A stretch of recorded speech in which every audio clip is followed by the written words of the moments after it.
بسم اللہ الرحمن الرحیم۔ ہمارے بعض دوست و احباب دعوت و تبلیغ میں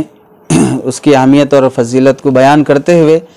یہ بھی کہتے ہیں کہ اللہ کے راستے میں جانے والوں کی دعا بنی اسرائیل کے انبیاء کی طرح قبول ہوتی ہے۔ اللہ کے راستے میں نکلنے والوں کی دعائیں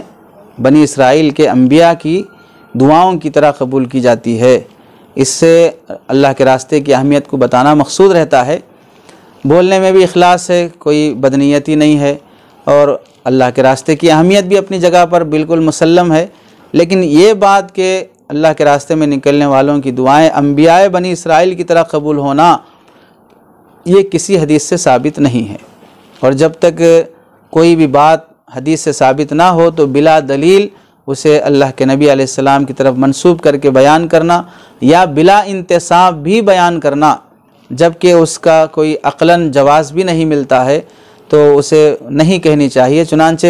50 غیر معتبر روایات صفحہ نمبر 10 میں اس کو صراحتاً لکھا ہے کہ روایت ثابت نہیں ہے۔ اسی طرح بعض حضرات جو اس سے استدلال کرتے ہیں کہ اتقوا اذى المجاہدین فی سبیل اللہ فإن اللہ یغضب لهم کما یغضب للرسل ویستجیب لهم کما یستجیب لهم، کہ اللہ کے راستے میں جہاد کرنے والوں کو تکلیف پہنچانے سے بچو، کیونکہ اللہ ان کو تکلیف پہنچانے سے ایسے غصہ ہوتے ہیں جیسا کہ انبیاء کو تکلیف پہنچانے سے غصہ ہوتے ہیں، اور ایسے ہی ان کی دعائیں ایسے قبول کرتے ہیں جیسے انبیاء کی دعائیں قبول کرتے ہیں۔ تو اس میں المجاہدین فی سبیل اللہ کا جو لفظ ہے، اس میں ایک پہلی بات تو یہ ہے کہ اس روایت کی سند پر محدثین کا کافی کلام ہے، اس درجے قابل استدلال نہیں ہے جس درجے اسے قابل استدلال سمجھ کر پیش کیا جاتا ہے۔ چنانچہ دیکھیے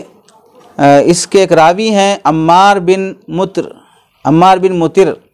یہ مختلفی راوی ہیں۔ اسام بن طلق ایک راوی ہیں جو مجہول ہیں، جن کے حالات کا پتہ ہی نہیں ہے، کتب رجال میں ان کا تذکرہ ہی نہیں ملتا ہے۔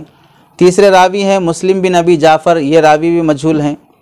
فتاویٰ دارالعلوم زکریا میں لکھا ہے کہ حدیث کی سند کے بعض رجال نہ ملنے کی وجہ سے اس روایت کے بارے میں وثوق سے ہم کہہ نہیں سکتے ہیں بظاہر روایت ضعیف ہوگی۔ ایسے ہی روایت میں مجاہد فی سبیل اللہ سے مراد غازی ہے، مطلق مجاہد مراد نہیں ہے، یعنی اس میں جو ہتھیلی پہ جان لے کے دشمنان اسلام سے جو لڑنے جاتے ہیں وہ مراد ہیں،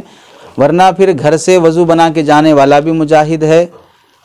کسی یتیم کو، کسی بیوہ کو، کسی بھوکے کو، کسی ننگے کو کپڑے پہنانے والا بھی مجاہد ہے، اور تو پھر اس میں جو غازی فی سبیل اللہ ہے اس کی کوئی اہمیت ہی باقی نہیں رہے گی،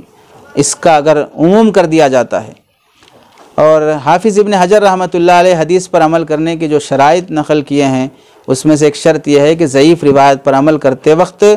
ثبوت حدیث کا اعتقاد نہ ہونا چاہیے،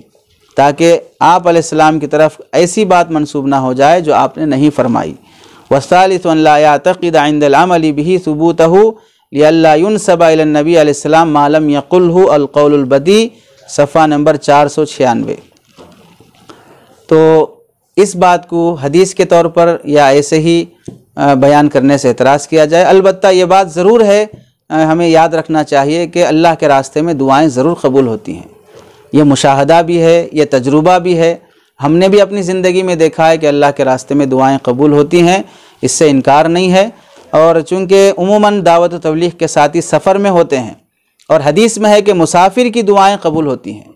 مسافر کی دعا قبول ہونا صحیح روایت سے ثابت ہے، تو یہ کہہ سکتے ہیں کہ وہ اللہ کے راستے کی دعائیں مسافر ہونے کی وجہ سے قبول ہوتی ہیں، یہ تو ٹھیک ہے، لیکن اللہ کے راستے میں داعی کی دعائیں انبیاء بنی اسرائیل کی طرح قبول ہوتی ہیں یہ ثابت نہیں ہے، اسے بیان نہ کیا جائے۔ اللہ کے راستے میں جائیں، خوب دعائیں کریں امت کے لیے، بالکل وہ راستہ افضل ہے، اور اس میں دعائیں قبول ہونا تجربے سے ثابت ہے، تو اسے اللہ کے نبی علیہ السلام کی طرف منسوب کر کے بیان نہ کیا جائے اور نہ اس کا اعتقاد رکھا جائے۔